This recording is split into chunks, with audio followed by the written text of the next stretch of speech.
ಕಣ್ಣಿನ ಯಾವುದೇ ಸಮಸ್ಯೆಗೆ ಸಾಕು ಇದು ಒಂದೇ ಡ್ರಾಪ್. ವಾರಕ್ಕೊಮ್ಮೆ ನಡೆಯುವ ಈ ಶಿಬಿರವನ್ನು ಸದುಪಯೋಗಪಡಿಸಿಕೊಂಡರೆ ಆಪರೇಷನ್ ಇಲ್ಲದೆ ಕಣ್ಣಿನ ಪೊರೆಯ ಸಮಸ್ಯೆಯನ್ನು ಕೂಡ ಸುಲಭವಾಗಿ ಬಗೆಹರಿಸಬಹುದು. ಈ ಶಿಬಿರದಲ್ಲಿ ಭಾಗವಹಿಸಲು ಕೆಳಗಿನ ನಂಬರ್ಗೆ ಕಾಲ್ ಮಾಡಿ.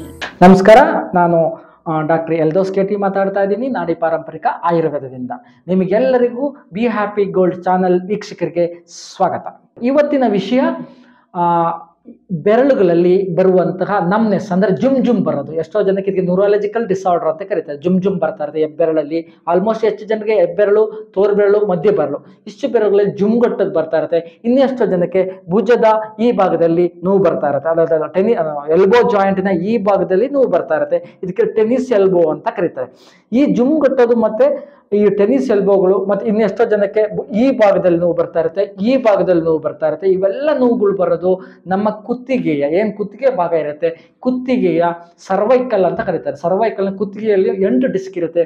ಈ 8 ಡಿಸ್ಕ್ಗಳಲ್ಲಿ ನಿಮ್ಮ ಡಿಸ್ಕ್ ನಂಬರ್ 4, 5, 6, 7, 8 ಇಷ್ಟು ಡಿಸ್ಕ್ಗಳಲ್ಲಾದಂಥ ಕೆಲವೊಂದು ವ್ಯತ್ಯಾಸಗಳಿಂದ ನಿಮಗೆ ಈ ಪೇನ್ಗಳು ಬರ್ತಾ ಇರುತ್ತೆ. ಹಾಗಾಗಿ ಈ ಕುತ್ತಿಗೆಯಲ್ಲಿರೋದು ವ್ಯತ್ಯಾಸ ಬಗೆಹರಿಸಿದ್ರೆ ನಿಮಗೆ ಈ ಪೇನ್ಗಳು ಆಟೋಮೆಟಿಕ್ ಆಗಿ ವಾಸಿ ಆಗುತ್ತೆ. ಅದಕ್ಕೆ ಯಾವುದೋ ಟ್ರೀಟ್ಮೆಂಟ್ ತಗೊಳ್ಳೋಂಥ ಅವಶ್ಯಕತೆ ಇಲ್ಲ. ಹಾಗಾಗಿ ಈ ಯಾವ್ಯಾವ ರೀತಿ ನಿಮಗೆ ಯಾವ್ಯಾವ ಡಿಸ್ಕ್ಗಳು ಸಮಸ್ಯೆ ಆದಾಗ ಯಾವ್ಯಾವ ರೀತಿ ನಿಮಗೆ ಸಮಸ್ಯೆ ಬರುತ್ತೆ ಅಂತ ಈಗ ನಾನು ಪ್ರಾಕ್ಟಿಕಲಿ ನಿಮಗೆ ತೋರಿಸ್ತೀನಿ, ಬನ್ನಿ ನೋಡೋಣ. ಈಗ ನಾನು ತಿಳಿಸಿದ ಹಾಗೆ ಎಷ್ಟೋ ಜನಕ್ಕೆ ಟೆನ್ನಿಸ್ ಎಲ್ಬೋ ಸಮಸ್ಯೆ ಇದೆ. ಟೆನ್ನಿಸ್ ಎಲ್ಬೋ ಅಂತಂದರೆ ನೋಡಿ, ಈ ಕೈಯ ನಿಮಗೆ ಈ ಜಾಯಿಂಟ್ ಇದಿರಲ್ಲ, ಈ ಎಲ್ಬೋ ಜಾಯಿಂಟಿನ ಈ ಭಾಗದಲ್ಲಿ ಎಷ್ಟೋ ಜನಕ್ಕೆ ನೋವು ಬರ್ತಾ ಇರುತ್ತೆ, ಇಲ್ಲ ಅಂದರೆ ಈ ಭಾಗದಲ್ಲಿ ನೋವು ಬರ್ತಾ ಇರುತ್ತೆ. ಇದಕ್ಕೆ ನಾವು ಆಲೋಪತಿಕ್ ಟರ್ಮ್ಸಲ್ಲಿ, ಇವತ್ತಿನ ಮಾಡರ್ನ್ ಆಲೋಪತಿಕ್ಕಲ್ಲಿ ನಿಮ್ಗೆ ಇದಕ್ಕೆ ಟೆನ್ನಿಸ್ ಎಲ್ಬೋ ಅಂತ ಕರೀತಾರೆ. ಆ್ಯಕ್ಚುಲಿ ಎಷ್ಟೋ ಜನ ಟೆನ್ನಿಸ್ ಆಡ್ತೀರಾ ಅಥವಾ ಟೆನ್ನಿಸ್ ಆಡೋದ್ರಿಂದ ಬರುತ್ತೆ ಅಂತ ಹೇಳ್ತಾರೆ. ಖಂಡಿತ ಅದು ಸಮಂಜಸ ಅಲ್ಲ. ಹಾಗಾಗಿ ಟೆನ್ನಿಸ್ ಆಡೋದ್ರಿಂದ ಇದು ಬರೋದಿಲ್ಲ.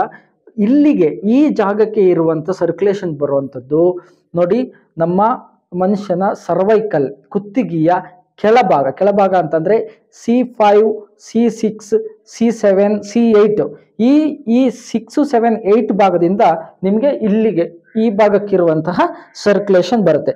ಯಾವಾಗ ಇಲ್ಲಿ C5, C6, C7 ಈ ಭಾಗದಲ್ಲಿ ಕುತ್ತಿಗೆಯ ಈ ಭಾಗದಿಂದ ಇಲ್ಲಿ ಯಾವುದಾದ್ರು ನಿಮಗೆ ಡಿಸ್ಕ್ಗಳಲ್ಲಿ ನಾವು ಕಂಡಂಗೆ ತುಂಬ ಕೇಸ್ಗಳಲ್ಲಿ ನಾವು ಕಂಡಂಗೆ ಡಿಫ್ಯೂಸ್ ಅಂದರೆ ಸ್ವಲ್ಪ ಗ್ಯಾಪ್ ಆಗಿರುತ್ತೆ. ಡಿಸ್ಕ್ಗಳಲ್ಲಿ ಮೈಲ್ಡ್ ಗ್ಯಾಪ್ ಇರುತ್ತೆ. ಇದು ಯಾವ ಕಾರಣದಿಂದ ಆಗುತ್ತೆ? ಮೇಜರ್ ವಿಚಾರಗಳಲ್ಲಿ ನಾನು ಹೇಳಿದೆ, ಯಾರಿಗೆ ಜೀರ್ಣಶಕ್ತಿ ಸರಿಯಾಗಿ ಆಗಲ್ದೆ, ತುಂಬ ವರ್ಷದಿಂದ ಜೀರ್ಣ ಸರಿಯಾಗಿ ಆಗಲ್ದೆ ಆಮ ಅನ್ನೋ ಒಂದು ರೆಮ್ಯಾಟಾಯ್ಡ್ ಆರ್ಥರೈಟಿಸ್ ಅಂತ ಕರೀತಾರೆ ಆ್ಯಕ್ಚುಲಿ ಇದನ್ನ ಆಲೋಪತಿಕ್ ಟರ್ಮ್ಸಲ್ಲಿ. ಸೊ ಡೆವಲಪ್ ಆಗಿ ಬಂದ್ಬಿಟ್ಟು ಟಾಕ್ಸಿಕ್ ಗ್ಯಾಸ್, ಒಂದು ವಾಯು ಬಂದ್ಬಿಟ್ಟು ಎಲ್ಲ ಡಿಸ್ಕ್ಗಳ ಜಾಯಿಂಟಿಗೆ ಸೇರಿಬಿಟ್ಟು ಅದಕ್ಕೆ ಪುಷ್ ಮಾಡಿ ಜಾಯಿಂಟನ್ನ ವ್ಯವಸ್ಥೆಯನ್ನು ಹಾಳು ಮಾಡುತ್ತೆ, ಅಂದರೆ ಅಲೈನ್ಮೆಂಟನ್ನು ಹಾಳು ಮಾಡುತ್ತೆ. ಅಲೈನ್ಮೆಂಟ್ ಹಾಳು ಮಾಡಿದಾಗ ಇಲ್ಲಿಂದ ಈ ಎಲ್ಬೋ ಜಾಯಿಂಟಿಗೆ ಇರುವಂತಹ ಬ್ಲಡ್ ಸರ್ಕ್ಯುಲೇಷನ್ ಯಾವಾಗ ಕೊರತೆ ಆಗುತ್ತೆ, ಶಾರ್ಟ್ ಆಗುತ್ತೆ, ಕಡಿಮೆ ಬರುತ್ತೆ. ಕಡಿಮೆ ಬಂದಾಗ ನಿಮಗೆ ಈ ಎಲ್ಬೋ ಜಾಯಿಂಟ್ಗಳಲ್ಲಿ ಪೇನ್ ಸ್ಟಾರ್ಟ್ ಆಗುತ್ತೆ.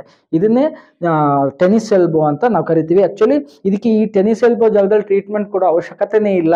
ನೀವು ಇಲ್ಲಿ ಈ ಭಾಗದಲ್ಲಿ ಈ ಕುತ್ತಿಗೆ 5, 6, 7, 8 ಈ ಭಾಗದಲ್ಲಿರುವಂಥ ಯಾವ ಡಿಸ್ಕ್ನಲ್ಲಿ ಏನು ಸಮಸ್ಯೆ ಆಗಿದೆ ಅಂತ ಅದನ್ನು ಕಂಡುಹಿಡ್ಕೊಂಡು ಇದನ್ನು ಸರಿ ಮಾಡಿದ್ರೆ ಆಟೋಮೆಟಿಕಲಿ ಇಲ್ಲಿರುವಂಥ ಪೇನು ಕಡಿಮೆ ಆಗುತ್ತೆ. ಹಾಗಾಗಿ ತುಂಬ ಇವತ್ತಿನ ಜನಕ್ಕೆ ಇದರ ಮಾಹಿತಿ ಇಲ್ಲ, ಅಥವಾ ಇದನ್ನು ಸರಿಯಾಗಿ ಯಾವ ಡಾಕ್ಟರ್ಗಳು ಎಕ್ಸ್ಪ್ಲೈನ್ ಮಾಡೋದಿಲ್ಲ. ನಿಮ್ಗೆ ಸುಮ್ಮನೆ ಟೆನ್ನಿಸ್ ಎಲ್ಬೋ ಅಂತ ಬರೀತಾರೆ, ನಿಮ್ಗೆ ಅದು ಯಾಕೆ ಬರುತ್ತೆ, ಏನಕ್ಕೆ ಬರ್ತಿದೆ ಅಂತ ಗೊತ್ತಾಗ್ತಾ ಇಲ್ಲ. ಹಾಗಾಗಿ ಜನ ನಿಮಗೆ ಈ ಥರ ಏನಾದ್ರು ಸಮಸ್ಯೆ ಇದ್ದರೆ ಖಂಡಿತ ನೀವು ಇಲ್ಲಿಗೆ ಟ್ರೀಟ್ಮೆಂಟ್ ತಗೊಳ್ಳೋ ಅವಶ್ಯಕತೆ ಇಲ್ಲ. ಇಲ್ಲಿಗೆ ಆರಾರು ಇಂಜೆಕ್ಷನ್ ಕೊಡ್ತಾರೆ, ಇತ್ತೀಚೆಗೆ ಸ್ಟಿರಾಯ್ಡ್ ಕೊಡ್ತಾರೆ. ಕೆಲವರು ಡಾಕ್ಟರ್ಗಳು ಇಲ್ಲಿ ಪೇನ್ ಬರ್ತಿದೆ ನಿಮಗೆ ವಾಸಿ ಆಗ್ತಿಲ್ಲ ಅಂತಂದರೆ ಸ್ಟಿರಾಯ್ಡ್ ಕೊಡುವಂಥ ಒಂದು ಮಾಡ್ರನ್ ವ್ಯವಸ್ಥೆ ಬಂದ್ಬಿಟ್ಟಿದೆ ಇತ್ತೀಚೆಗೆ. ಎಲ್ಲಿ ಪೇನ್ ಇದೆ ಅಲ್ಲಿಗೆ ಇಂಜೆಕ್ಷನ್. ಖಂಡಿತ ಇಲ್ಲಿಗೆ ಯಾರು ಯಾವುದೇ ರೀತಿಯ ಟ್ರೀಟ್ಮೆಂಟ್ ತಗೊಳ್ಳೋ ಅವಶ್ಯಕತೆ ಇಲ್ಲ.